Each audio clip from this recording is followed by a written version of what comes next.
নমস্কার, আমি শুভ্র। ইউটিউব প্ল্যাটফর্মে আমার ইনিশিয়েটিভ অডিবল ডাইমেনশনে জানাই আপনাদের স্বাগত। কেমন আছেন সবাই? আজ অডিবল ডাইমেনশনের বিশেষ পরিবেশন শয়তানের কবলে বন্দী।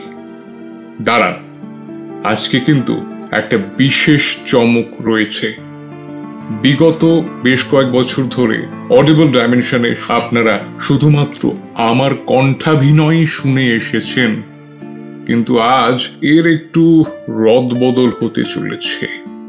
বদলটা কেমন লাগলো সেটা ডেফিনেটলি গল্পের শেষে কমেন্ট করে জানাবেন। তাহলে চলুন শুনে ফেলা যাক আজকের গল্প।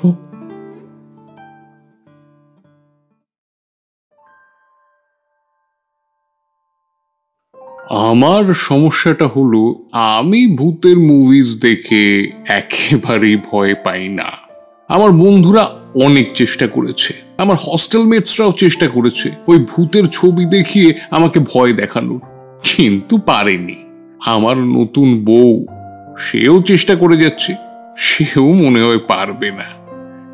এর অবশ্য একটা কারণ আছে, কারণটা আমি কাউকে বলি না। মেঘা মানে আমার স্ত্রী, যাকে বলে একেবারে হরর মুভি বাফ, ও পাগলের মতো ভূতের মুভিজ দেখে আর ভয় পায়। কিন্তু সমস্যাটা হলো, ওই ভূতের সিনেমা দেখে আমি সামান্যতম ভয় টয় পাই না, তাই ওই ভূতের ছবি দেখতেও ভালো লাগে না। মেঘা এটাকে রীতিমতো চ্যালেঞ্জ হিসেবে নিয়ে ফেলেছে। সে আমাকে ভূতের ছবি দেখাবে। ইনফ্যাক্ট তার থেকেও বড় কথা, সেই মুভি দেখিয়ে ভয় পাওয়াবে। মাঝে মাঝে তো আমার এও মনে হয় যে ও বুঝি নিজেকেই নিজে জিজ্ঞেস করেছে, should you choose to accept the mission? আর ওর এনথুজিয়াজম দেখে মনে হয় উত্তরেও নিজেকেই বলেছে, oh hell yes.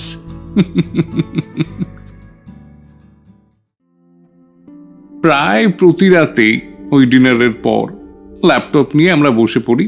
তারপর একটা মুভি প্লে করে মেঘা। মুভি শুরুর আগে সে সিনেমাটা নিয়ে হালকা একটা কনটেক্সট দিয়ে নেয়। যেমন প্রথম দিন সে আমাকে নিয়ে দেখতে বসেছিল দ্য এক্সরসিস্ট।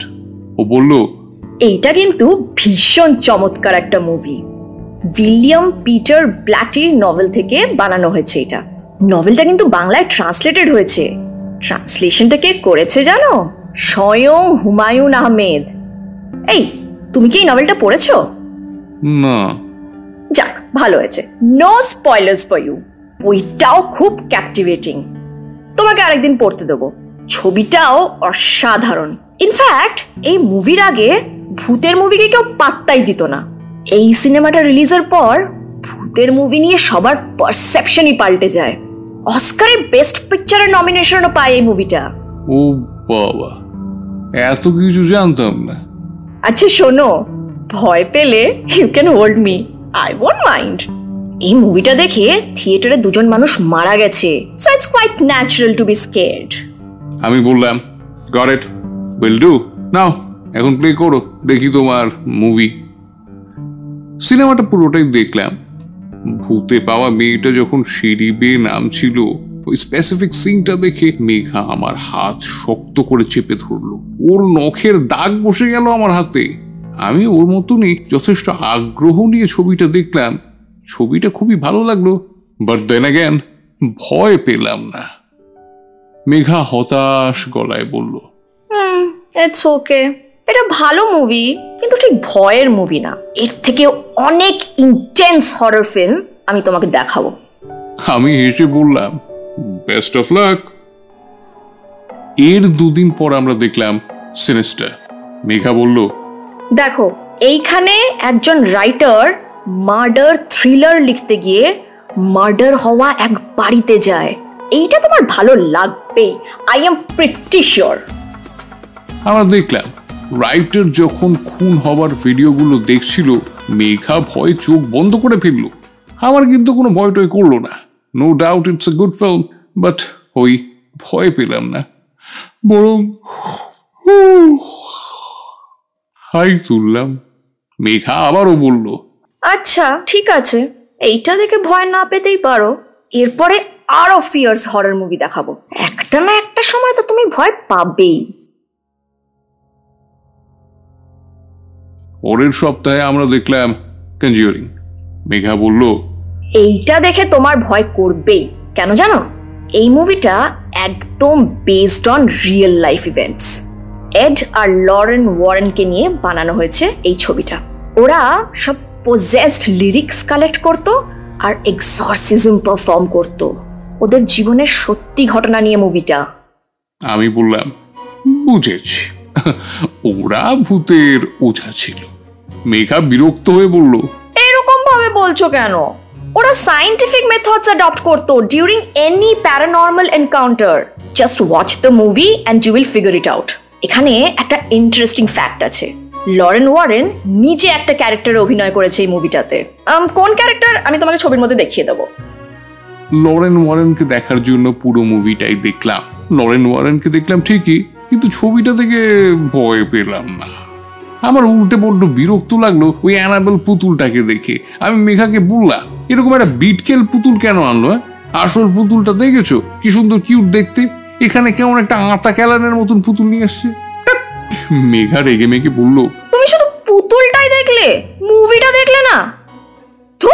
তোমাকে দিয়ে কিচ্ছু হবে না। বাট ইউ নো হোয়াট, আমিও হাল ছাড়বো না। I will get back to you with more intense stuff. পরের দিন শুক্রবার। মেঘার মুখে বেশ খুশি খুশি ভাব, কিন্তু কেন সে এত খুশি সেটা কিছুতেই ভেঙে বলল না। সন্ধ্যার পর মেঘা সব ঘরের লাইট এক এক করে নিভিয়ে দিল। আমার মনটা অতি আনন্দে ছটফট করতে লাগলো। আজ বোধহয় কিছু দুষ্টু দুষ্টু হতে চলেছে ভেবে। এরকম নানান রকম রোম্যান্টিক থটস যখন আমার মাথায় আসছে এবং আমি ভেবেই চলেছি তার উপর, তখন আমাকে প্রচন্ডভাবে হতাশ করে দিয়ে মেঘা ল্যাপটপ অন করলো। তারপর মুভি ফোল্ডারে গিয়ে বলল, আমি অনেক চিন্তা করলাম জানো। দেখলাম যেসব মুভিজ আমরা দেখেছি সবগুলোই একটা পার্টিকুলার রিলিজিয়াস বিলিফ সিস্টেমের উপর বেসড। পারহ্যাপস সেগুলো তোমাকে সাইকোলজিক্যালি অ্যাপিল করছে না, তাই এবার একটা ডিফারেন্ট অ্যাপ্রোচ নেব ভেবেছি। আমি ভাবলাম মেঘা কি না কি ফিল্ম দেখাবে। আমাকে আবারও প্রচন্ড ভাবে হতাশ করে দিয়ে মেঘা ডাব্বে মুভিটার থার্ড পার্ট প্লে করে দিল। ভয় পাওয়ানোর জন্য এই ছবিটা আমার বন্ধুরা এর আগে আরো 10 বার দেখিয়েছে আমাকে, তখনই ভয় পাইনি, আর এখন তো ভয় পাওয়ার কোনো প্রশ্নই ওঠে না। মেঘা খুব এক্সাইটেড হয়ে বলল, এই শোনো, এইটা একটা টার্কিশ মুভি, জিন আর কুফরি কালাম নিয়ে মুভিটা, আর স্টোরিটা নাকি একদম সত্যি। এইটা দেখো, এইটা দেখে তো ভয় পাবেই।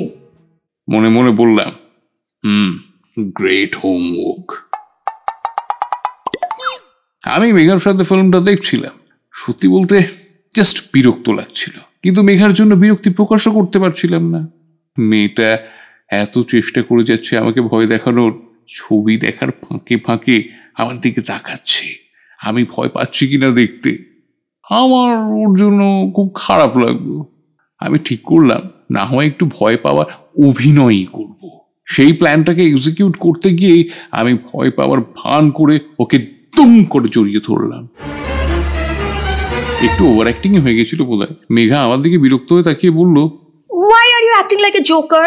ভয় না পেলে পেও না, জোকারের মতন বিহেভ করার দরকার নেই। লজ্জায় লাল হয়ে গেলাম। তো মা আমাকে দিয়ে হবে না। মেঘা ল্যাপটপ বন্ধ করে হতাশ চোখে আমার দিকে তাকিয়ে বলল, সিনেমাটা তুমি আগে দেখেছো তাই না? আমি বললাম, হ্যাঁ, কিন্তু তুমি ডিসঅ্যাপয়েন্টেড হইও না। প্রথমবার দেখেও আমি ভয় পাইনি। এবার মেঘা দুম করে খেপে গেল। তুমি কি ধরনের মানুষ গো? এমন কেন তুমি? মানুষ অন্তত ভয় না পাক, বুক তো দুরু দুরু করে, তোমার কি তাও করে না? না। এমন কেন তুমি? আচ্ছা, সত্যি জীবনে কখনো ভয় পাওনি? পেয়েছি। কবে পেয়েছো? 10th স্ট্যান্ডার্ডে। তারপর থেকে আর ভয় পাই না। কি হয়েছিল? তেমন কিছু না, একদম সিম্পল ব্যাপার। তুমি শুনলে আসবে না, তাও বলো, আমি শুনবই। শুনবেই, ছাড়বে না? না, ছাড়বো না। নাও স্পিল ইট আউট। আচ্ছা, বলছি। তখন আমার প্রি টেস্ট চলছিল, এর মধ্যে আবার বাবার অফিসের কলিগের মেয়ের বিয়ে। ন্যাচারালি আমার হোল ফ্যামিলি ইনভাইটেড, আমি একা বাড়িতে একা থাকার অভ্যেস ছিল, তাই কোনো সমস্যা হবে এমনটা মনে হয়নি। তারপর আমার পরের দিন ম্যাথ পেপার, আমি প্রবলেম সলভ করছিলাম।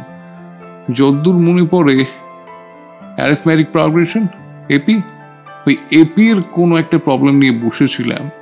তখন হঠাৎ করেই পাওয়ার কাট। সে সময় তো প্রায় লোডশেডিং হতো, মনে আছে তোমার? I believe. হ্যাঁ। পাওয়ার কাটের পরপরই দেখবে চারিদিকে কেমন একটা নীরব নিস্তব্ধ হয়ে যায়, কারণ আশেপাশের বাড়িগুলোতে চলতে থাকা শব্দ হঠাৎ করে থেমে যায়। আমার চারিদিকেও হঠাৎ নীরব হয়ে গেল, আর তার সাথে অনেকটা অন্ধকার। সত্যি বলতে আমার ভালোই লাগছিল, কেমন একটা শান্তি শান্তি ভাব চারদিকে। আমি পড়ার টেবিল থেকে উঠে গিয়ে বিছানায় এসে শুলাম। মনে হলো একটু রেস্ট নিই, কারেন্ট আসুক, তারপর আবার পড়বো। আচ্ছা, তারপর? এরপর যেন বেশ কিছুক্ষণ কেটে গেল। আমার তখন একটু তন্দ্রার মতো এসেছিল। হঠাৎ মনে হলো অনেকগুলো মানুষের কথার আওয়াজ পাচ্ছি। আমাদের পাশের বিল্ডিং এ মাঝে মধ্যে কিটি পার্টিজ হয়, তখন এমন মানুষজনের গম গম করার শব্দ আসে। ভাবলাম সেখানকারই শব্দ। আমিও চোখ বন্ধ করে শুয়ে পড়লাম। শুয়ে আছি তো শুয়েই আছি, আস্তে আস্তে মনে হচ্ছে শব্দটা বাড়ছে। অনেক মানুষ যেন একসাথে কথা বলছে, হাসছে। কিছু কথা স্পষ্ট শুনতে পারছিলাম। একবার মনে হলো কেউ আমার মায়ের নাম নিল, একবার মনে হলো বাবার নাম নিল কেউ। আমার নামও কি শুনলাম? ইনিশিয়ালি আমি ব্যাপারটাকে পাত্তা দিইনি, জানো তো, ভাবছিলাম হয়তো ভুল শুনছি। হঠাৎ মনে হলো কেউ একজন বলল, ও তো আজকে বাড়িতে একা। কথাটা আমাকে নিয়ে বলছে কিনা বুঝতে পারলাম না। হঠাৎ মনে হলো সবাই সমস্বরে আমার নাম নেওয়া শুরু করেছে। আমার নামেই কি যেন বলছে, কি বলছে ঠিক শুনতে পারছিলাম না, তবে আমার নাম যে বলছে তা স্পষ্ট বুঝতে পারছিলাম। কি ব্যাপার? পাশের বাড়ির লোক আমাকে নিয়ে কেন কথা বলবে, আর আমি যে বাড়িতে একা তাদের তো জানার কথা নয়। হঠাৎই একটা ব্যাপার বুঝতে পারলাম, আর বুঝতে পেরেই আমার পুরো শরীর দিয়ে হিম বয়ে গেল। আমি ভাবছিলাম অনেক মানুষের শব্দ আসছে আমার পাশের বাড়ি থেকে। আই ওয়াজ রং।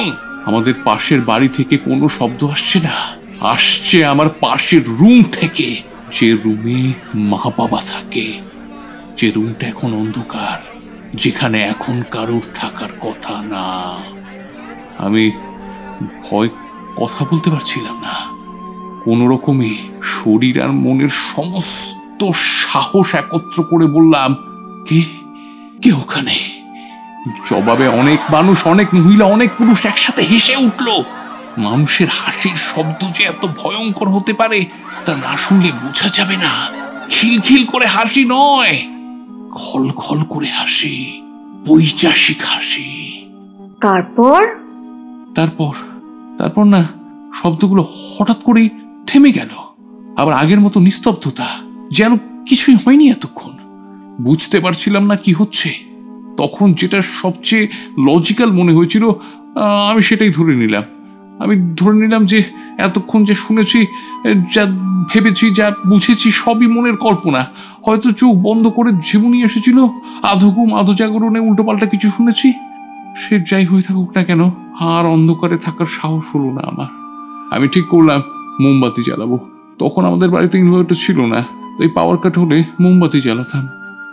মোমবাতি রাখা থাকতো কিচেনে। ওই কিচেনে যেতে হয় বাবা মার রুমটা ক্রস করে। আমি দেওয়াল হাতড়ে হাতড়ে রান্না করে গেলাম। মা বাবার রুমটা অন্ধকার, কোনো সারা শব্দ নেই সেখানে। কিচেনে আমি মোমবাতি পেলাম, কিন্তু ম্যাচ বক্স পাচ্ছিলাম না। হঠাৎ মনে পড়লো বিকেলে মা ম্যাচ বক্সটা আমার রুমে রেখে এসেছিল কি একটা কারণে। এখন রুমে গেলেই আমার ওয়ার্ডরোবের ওপর ম্যাচ বক্সটা আমি পাবো। আমি আবার দেওয়াল হাতড়ে হাতড়ে আমার ঘরের দিকে যাচ্ছিলাম। মা বাবার রুমের পাশ দিয়েই যাচ্ছি। হঠাৎ করেই একটা অনুভূতি, একটা অদ্ভুত অনুভূতি হলো। মনে হলো ওই রুমের মধ্যে অন্ধকার থেকে কে যেন এক পলকে আমার দিকে তাকিয়ে আছে। আচ্ছা, বাকিটা বলার আগে এর সাথেই একটু রেলিভেন্ট ঘটনা তোমাকে বলি। আর এই যে আপনারা যারা শুনছেন তাদেরকেও বলছি, রেলিভেন্ট ঘটনাটার গল্পের বাকি অংশ তো আপনারা শুনবেনই, এবং এতক্ষণ যখন শুনে ফেলেছেন তখন ভিডিওটিকে লাইক এবং চ্যানেলটিকে সাবস্ক্রাইব করে অডিবল ডাইমেনশনকে সাপোর্ট করুন। Now let's get back to the story. হ্যাঁ মেঘা, যেটা বলছিলাম, আমাদের পরিবারের ঘটনা। আমার বাবার ঠাকুরদারা খুব বড়লোক মানুষ ছিলেন, জানো তো, ওই গ্রামের মোড়ল ছিলেন তারা। একবার তারা গ্রামের এক লোককে শাস্তি দিয়েছিলেন। সেই লোক নাকি গ্রামে ওই টুকটাক কালো জাদু এসব করে বেড়াতো। বাবার ঠাকুমার ওপর কিছু একটা কালো জাদু করা হয়েছে, ওই সন্দেহ ওই লোককে পাকড়াও করা হয়। জেরায় সে স্বীকার করে যে সেই কাজটা করেছে।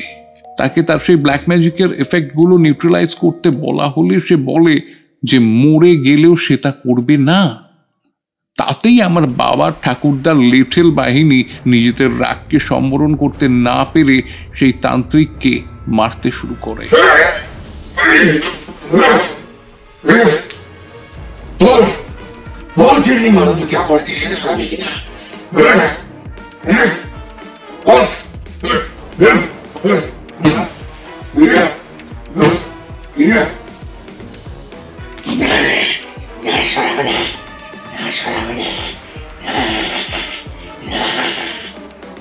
মার খেয়ে যখন প্রায় সে আধমরা, তখন সে নাকি অভিশাপ দিয়েছিল আমাদের বংশকে। বলেছিল সাংঘাতিক কিছু একটাকে সে আমাদের ফ্যামিলির এগেনস্টে লেলিয়ে দিয়েছে।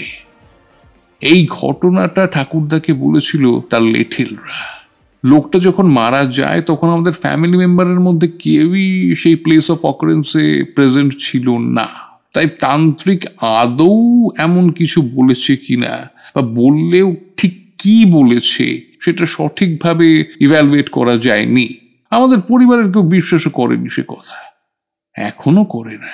আমার বাবা কাকারা এটাকে শুধু একটা গল্প হিসেবেই জানে।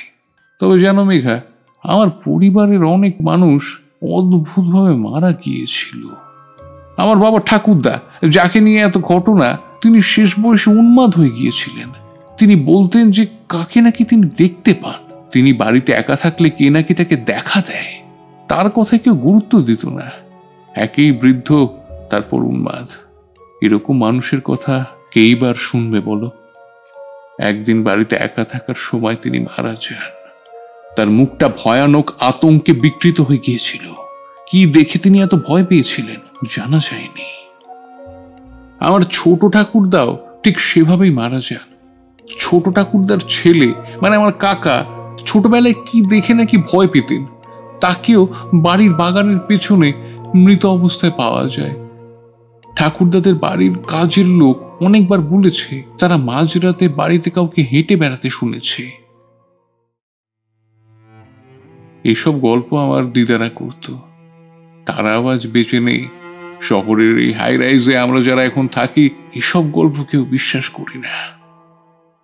তোমাকেও তাই এসব ঘটনা কেউ বলেনি।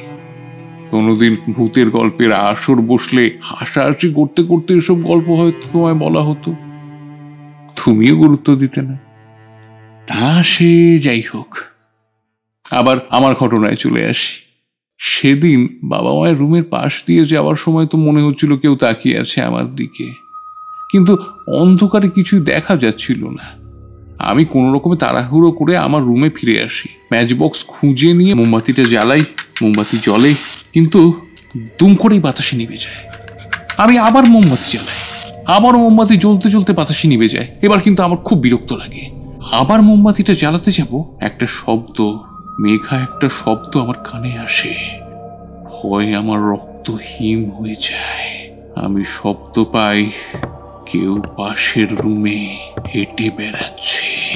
আমি কান পাতি বুঝতে যে আসলে এমন কোনো শব্দ হচ্ছে কিনা, নাকি সব আমার মনের ভুল। না, একদম না, কোনো ভুল নেই। সত্যি শব্দ হচ্ছে, কেউ সত্যি হেঁটে বেড়াচ্ছে পাশের রুমে। আমি ভয় পাই, ভীষণ ভয়। হঠাৎ শব্দটা থেমে যায়, তারপর আবার শব্দ শুরু হয়। শব্দটা স্পষ্ট হতে থাকে। সে হেঁটে আসছে আমার রুমে। আমি আমি আমি ম্যাচটা জ্বালানোর চেষ্টা করি। আলো জ্বললে নাকি কোনো খারাপ কিছু কাছে আসে না। ম্যাচ ঘষতে থাকি আমি বাক্সে, দেশলাই জ্বলে না। শব্দটা চলে এসেছে দরজার কাছে, খুব কাছে। আমি আবার ম্যাচ ঘষি, ম্যাচটা ফস করে জ্বলে ওঠে, আবার নিভে যায়, আর শব্দটা দরজার কাছে এসে থেমে যায়। আমি দাঁড়িয়ে থাকি চুপচাপ, অন্ধকার চারদিকে। আমার সামনে দরজায় কেউ দাঁড়িয়ে আছে। আমি তাকে দেখতে পারছি না, কিন্তু পরিষ্কার ভাবে অনুভব করছি। আমার হাত পা ভয় জমে যায়। মনে হতে থাকে একটু নড়লেই সে ঝাঁপিয়ে পড়বে আমার উপর। আর ঠিক তখনই কারেন্টটা চলে আসে। আমি দেখি আমার সামনে কেউ নেই। আমার ঘর খালি, দরজা খালি, পুরো বাড়ি খালি। এতক্ষণ কেউ ছিল না বাড়িতে। সবটাই কি তাহলে আমার মনের ভুল? যাই হোক, আমি আমি হাফ ছাড়ি, রাজার হাফ ছেড়ে বাঁচি। পড়ার টেবিলে বসি, পড়া শুরু করতে হবে, অনেক পড়া বাকি। একটা অঙ্ক করছি, আবার হঠাৎ করে পাওয়ার কাট। কোথাও যেন একটা প্রবলেম হয়েছে, বারবার কারেন্ট যাচ্ছে। আমার মোমবাতি জ্বালানোর প্রয়োজন পড়লো। টেবিলের ওপরেই ক্যান্ডেল আর ম্যাচ বক্স দুটোই রয়েছে। আমি ম্যাচ বক্সটা হাতে নিয়ে ম্যাচটা জ্বালালাম। ম্যাচ জ্বললো, আবার নিভেও গেল। আর এর মাঝেই আমি দেখলাম আমার টেবিলের পাশে এক ভয়ঙ্কর কুদর্শন বৃদ্ধ লোক দাঁড়িয়ে আছে, প্রতিহিংসা মিশ্রিত চোখে। তার মুখটা সাদা, মাথায় অল্প কিছু চুল, আর মুখে ভয়ানক হাসি। লোকটা তাকিয়ে আছে আমার দিকে। তাকে আমি কখনো দেখিনি এর আগে। আমি চুপ করে বসে রইলাম কিছুক্ষণ, জিনিসটাকে প্রসেস করতে পারছিলাম না। মেঘা জিজ্ঞেস করলো, তারপর কি হলো? আমি বললাম, আমি জানি না আমি। এরপর ঠিক কি যে হলো আমার কিচ্ছু মনে নেই। আমি কি জ্ঞান হারিয়ে ফেলেছিলাম, না ঘুমিয়ে পড়েছিলাম, না জেগেই তাকিয়েছিলাম অন্ধকারে, আমার মনেই নেই একদম। আমার শুধু মনে আছে রুমে খুব আলো, আর বাবা মা আমাকে ধরে ঝাঁকাতে ঝাঁকাতে চিৎকার করে আমাকে ডাকছে। এরপর মনে পড়ে আমি আমার ঘটনার কথা বলছি কাকে যেন, মনে হয় বাবা মাকে, আর তারা খুব হাসছে। কে যেন বলল, ধুর পাগল, ঘুমিয়ে ঘুমিয়ে সব স্বপ্ন দেখিস তুই। মেঘা বলল, আর কখনো ওই বৃদ্ধ লোকটাকে দেখোনি? আমি বললাম, এটাই সব থেকে ভয়ের ব্যাপার মেঘা। আমি এরপর থেকে অনেকবার দেখেছি। হঠাৎ হঠাৎ দেখি, কোথা থেকে সে উদয় হয় আমি জানি না। আমার সামনে হঠাৎ তাকে দাঁড়িয়ে থাকতে দেখি, অন্ধকারে হঠাৎ সে আমার সামনে আসে। ভূতের মুভি দেখে ভয় পাই না কেন জানো? এইসব হরর মুভিজে যেসব জাম্প স্কেয়ার্স গুলো থাকে না, মানে ওই হঠাৎ হঠাৎ ভূতের সামনে চলে আসা, তার থেকে অনেক অনেক ভয়ঙ্কর জাম্প স্কেয়ার দেখেছি আমি বাস্তবে। এত দেখেছি, এত, যে সেগুলো একদম ন্যাচারাল হয়ে গেছে আমার কাছে। ভূতের ফিল্মস দেখে তাই আর ভয় করে না। মেঘা জিজ্ঞেস করলো, বাড়ির কাউকে বলনি? আমি উত্তর দিলাম, প্রথম প্রথম বলতাম, দেখতাম কেউ গুরুত্ব দিচ্ছে না, সবাই কেমন পাগল পাগল ভাবতো, জাজ করতো। তারপর ওই যে হয়, বলা বন্ধ করে দিয়েছি। কি দরকার সবার কাছে নিজেকে উন্মাদ প্রতিপন্ন করে। এখনো দেখতে পাও ওকে? দেখি, এখনো দেখি, শুধু তোমাকে বলি না। মেঘা চুপ করে বসে আছে। অন্ধকার ঘরের নাইট ল্যাম্পের আলোটা শুধু এসে পড়েছে ওর মুখের ওপর। ভয়ে বেচারির মুখটা এতটুকু হয়ে গেছে। আমার দেখে খুব হাসি পেল। আমি হাসি চেপে রাখতে পারলাম না, ঠিক করে হেসে ফেললাম। মেঘা অবাক হয়ে বলল, হাসছো কেন? আমি উত্তরে কিছুই বললাম না, মুচকি মুচকি হাসতে লাগলাম। মেঘা প্রচন্ড রেগে গিয়ে বলল, শয়তান, বদমাইশ, ইউ ব্লাডি! শুধু শুধু আমাকে এতক্ষণ ভয় দেখালে। এর শোধ যদি আমি না তুলেছি। আমি মেঘার দিকে তাকিয়ে থাকি। ও চেঁচামেচি করতে থাকলেও মুখে আনন্দের এক ভাব, সেখানে ভয়ের লেশ মাত্র নেই। আমি এটাই চাই। আমি চাই যে ওর আনন্দময় স্বাভাবিক পৃথিবীতেই থাকুক, আমার ভয়ের দুনিয়ার সাথে পরিচয় যেন না হয় ওর। যদি সেই ভয়ের দুনিয়ার সাথে তার পরিচয় করাতে চাইতাম, তবে ওকে বলতাম একবারটি পিছনে তাকাতে। সেটা আমি কখনো বলবো না, কারণ তার পেছনে আমাদের রুমের জানলা, 5 তলার ওপর জানলা। জানলার ওপাশে এক ভয়ঙ্কর কুদর্শন বৃদ্ধ লোক, হাড় হিম করা হাসি তার মুখে, ধক ধক করে জ্বলছে তার চোখ, আর সে তাকিয়ে আছে আমাদেরই দিকে স্থির দৃষ্টিতে। এতক্ষণ আপনারা শুনছিলেন অডিবল ডাইমেনশনের আজকের বিশেষ পরিবেশন, শয়তানের কবলে বন্দী। আজকে আমাদের এই পরিবেশনায় মেঘার চরিত্রে আমার সঙ্গে ছিলেন extremely and multi talented Sutapa Sinha. You have done a great job Sutapa, and welcome to audible dimension. আবার দেখা হবে আপনাদের সাথে অডিবল ডাইমেনশনের নেক্সট কোনো প্রজেক্টে। আসি তাহলে।